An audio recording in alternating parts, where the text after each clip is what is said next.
બગદાણા બબાલ બાદ ચર્ચામાં આવેલા રાજુલાના ધારાસભ્ય હીરા સોલંકીએ નવનીત બાલદિયાના કેસમાં જે હુંકાર ભર્યો હતો, જે ઘટનામાં તેમણે જે રીતે લડાયક ભૂમિકાની શરૂઆત કરી હતી ને વાત ગાંધીનગર સુધી પહોંચી, મંત્રી પરસોત્તમ સોલંકી સુધી પહોંચી, આ બાબતમાં રાજ્ય સરકાર સુધી મામલો પહોંચ્યો અને ત્યારબાદ આ કેસમાં એસઆઈટીનું ગઠન થયું. એસઆઈટીએ જયરા જાહીરની ધરપકડ પણ કરી હતી અને ગઈકાલે જયરા જાહીરને જામીન પણ મળ્યા હતા. ત્યારે આ મામલે હીરા સોલંકીએ આજે ઉનામાં જે સમૂહ લગ્નનો કાર્યક્રમ કોળી સમાજનો હતો, તે કાર્યક્રમ દરમિયાન તેમણે શું કહ્યું, વિગતે વાત કરી. વૈષ્ણવજન તો તેને કહીએ જે પીડ પરાઈ જાનાને રે. નમસ્કાર દર્શક મિત્રો, નવજીવન ન્યૂઝમાં આપનું સ્વાગત છે. હું છું ફૈઝાન. રાજુલાના ધારાસભ્ય અને કોળી સમાજના આગેવાન હીરા સોલંકી અવારનવાર પોતાના નિવેદનના કારણે ચર્ચામાં જોવા મળતા હોય છે ને બગદાણાની બબાલમાં તેમણે જે રીતે આગેવાની લીધી આંદોલનની, તેને લઈને પણ તેઓ ખૂબ ચર્ચામાં જોવા મળ્યા હતા. ત્યારબાદ આ સમગ્ર ઘટનાને લઈને તેઓ દ્વારા આજે શાયરાનો અંદાજ બતાવવામાં આવ્યો છે. તેમણે કોળી સમાજનો આજે ઉના ખાતે એક સમૂહ લગ્નનો કાર્યક્રમ હતો.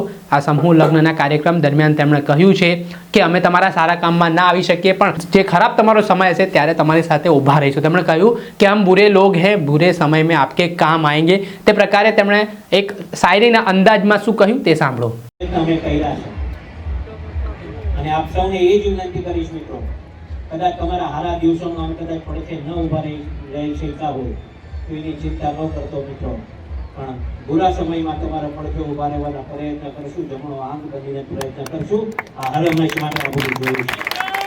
આ સુરતના લોકો અહીંયા બેઠા છે, ત્યાં બી આ વાત થઈ રીતે અહીંયાથી હજુ એકવાર શાયરી બોલી જાઓ.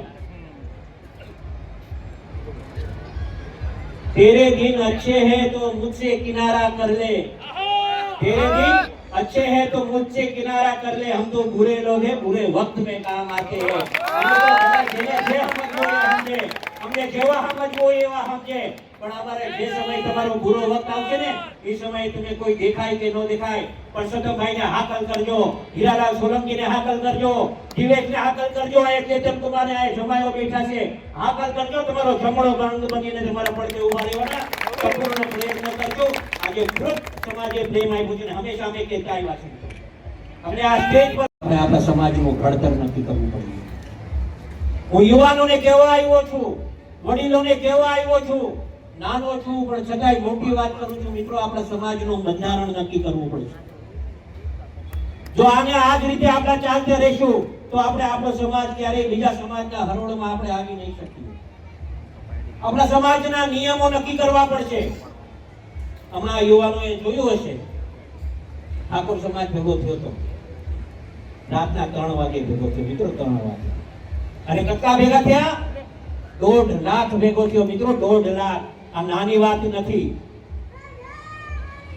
આપણે બીજા સમાજના હરોળમાં રહેવું હશે તો આપણે આપણા સમાજનું ઘડતર નક્કી કરવું પડશે, આપણા સમાજના નિયમો નક્કી કરવા પડશે. અને કોઈને ને કોઈને કડવું તો થવું જ પડશે. શરૂઆત અમે ચાલુ કરીએ છીએ, અમે કડવા થાશું, શરૂઆત આપ ચાલુ કરો. આપણે ભલે કડવું થવું પડે તો સમાજનું નક્કી કરવું પડશે. આપણે નિયમો નક્કી કરો. દીકરીનું વેસવાળ કરવા જઈએ, અમુક જ માણસો લઈને જઈએ. દાગીના ચડાવવા છે તો અમુક જ દાગીના ચડાવીએ. આજને આપણે ખાટલે ખોટ છે મિત્રો, એક ધ્યાનમાં રાખો, કોળી સમાજને ખાટલે ખોટ છે કે આપણો સમાજ આર્થિક રીતે સુખી નથી. આપણે સાંભળ્યા હતા રાજુલાના ધારાસભ્ય હીરા સોલંકી. તેમણે કોળી સમાજના સમૂહ લગ્નના કાર્યક્રમ દરમિયાન સીધો સ્પષ્ટ મેસેજ, સંદેશો છે તે કોળી સમાજને આપ્યો છે ને આ નિવેદન પણ હાલ હવે સોશિયલ મીડિયા ઉપર વાયુ વેગની જેમ વાયરલ થવાની શરૂઆત થઈ છે. ત્યારે જોવાનું રહ્યું કે જે રીતે કોળી સમાજના નેતાઓ હુંકાર ભરી રહ્યા છે, તેને કારણે રાજકારણ પણ ગરમાઈ રહ્યું છે. દર્શક મિત્રો, આવા જ નવા વિડીયો સાથે આપણે માહિતગાર કરતા રહીશું, એટલે નવજીવન ન્યૂઝ જોતા રહો. વૈષ્ણવજન તો તેને કહીએ જે પીડ પરાઈ